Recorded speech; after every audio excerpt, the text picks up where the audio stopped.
All right, the last tip I would want to share with you as CFO aspirants is basically the structure of the report. Again, it is just a suggestion. We felt we needed to give you some support as well as support to your mentors in terms of what we regard as best practice. But again, it's up to you to find any format that is adopted by a university or best practice in terms of your own research. But here are our recommendations. I'll use our table of content of what a good report will look like to give you an idea what we are looking at. We have already spelled out the number of word count, in the number of pages, and the minimum criteria for the report. But let me just talk to what we would like to see in a good report.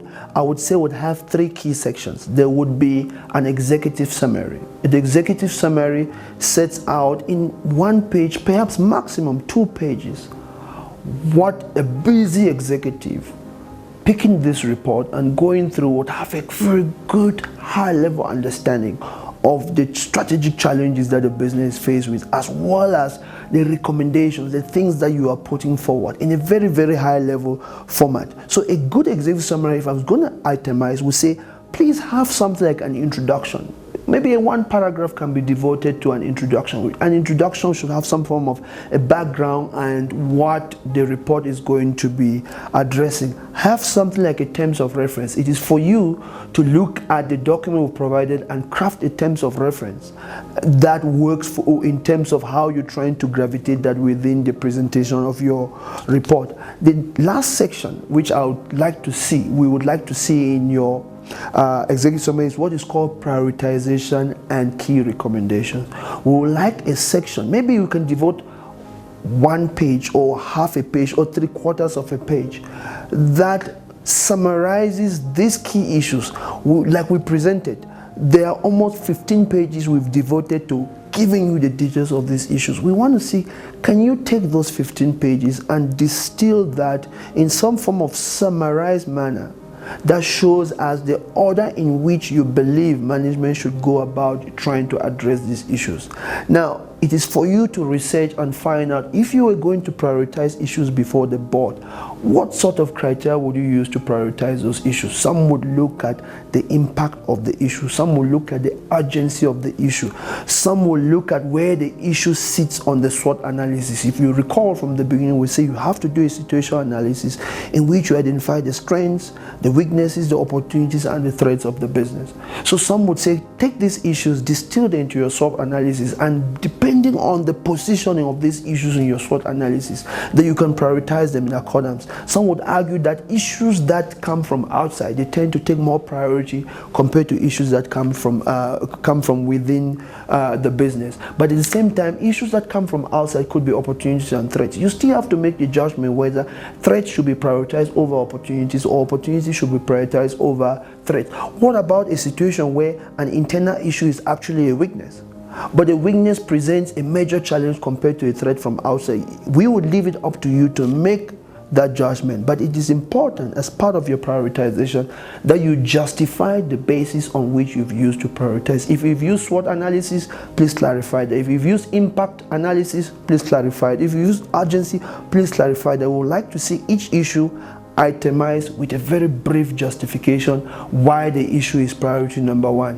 why the next issue is priority number 2, why the next issue is priority number 3. Like I pointed out, the order in which we gave you the issues has no resemblance to their prioritization. So it is for you to do that justification in a manner that the board can look at and be convinced that there's an appropriate basis or some order in which things can be responded to. So that's some sort of, I would say, high-level analysis of what we would expect to see in the executive summary.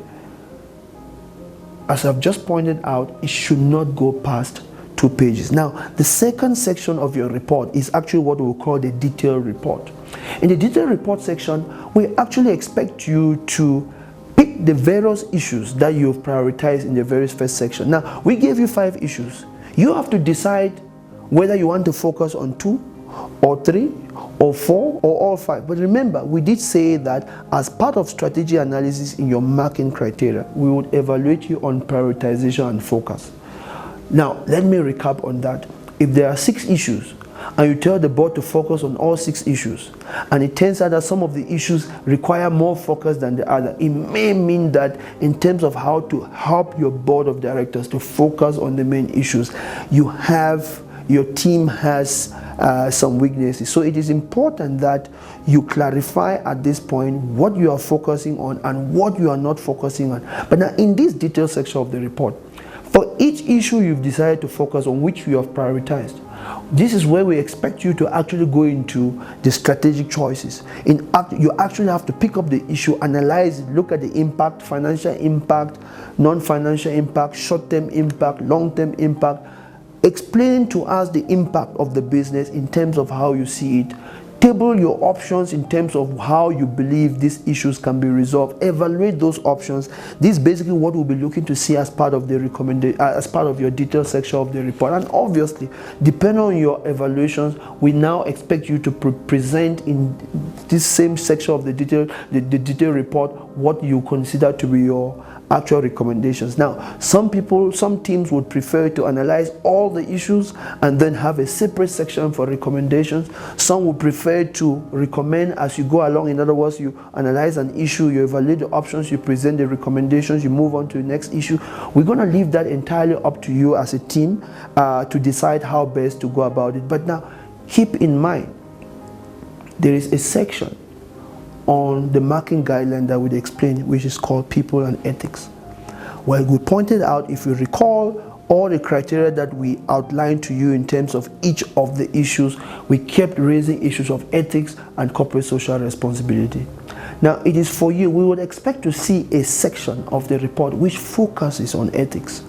We will not want to see the ethical issues, be that as much as they are complex by their nature, some of them have commercial implications, but we would like to see your ability to untangle the ethical issues from the commercial issues and present a separate section on ethics where you justify the ethical implications, why you consider it to constitute an ethical dilemma, bringing all the ethical principles at stake, and also then formulate your recommendations. That would what I would call to be the second section, which is the detail section. The very last section of your report is what I would call appendices.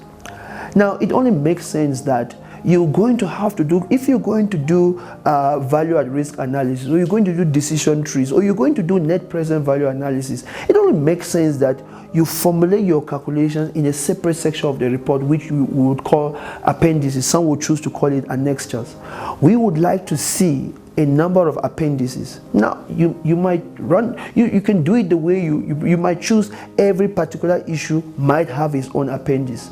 But like we pointed out from the beginning of this video, you will need to do a SWOT analysis. So it is important that the SWOT analysis you did forms part of the appendices that you've actually performed. But now, appendices by themselves don't carry any marks. Obviously, you need to do the appendices, do the calculations, do the analysis to keep the clutter away from your report. But we'll be looking to see how you've integrated these appendices into your report. So as we evaluate the detailed section of the report, we want to see how you have made references just to have appendices that you have not explicitly and formally utilized and applied within the report would not take you very far. So this last section is basically your appendices. It's up to you to decide how many appendices you want to. You structure appendices based on the structure of your report, your overall presentation, and how you intend to integrate that within the body of your findings. So on that note, I think we think that is a good summary in terms of helping teams that are passionate about case study, may not have mentors who can support them, but as well mentors who have their own experiences and background in terms of how to work on case studies. One needs to point out that different schools and different professors would have different ways of looking at it. Perhaps you're a mentor out there, you look at, but how do I best prepare my team to submit a very good report?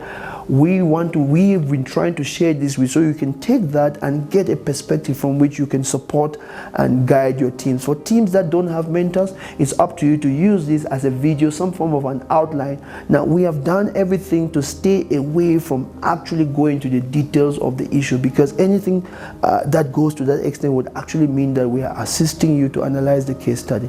So we want to thank you so much for taking the time to listen to what we have to share with you. Good luck and see you at the Global Finals in Johannesburg, South Africa. Thank you.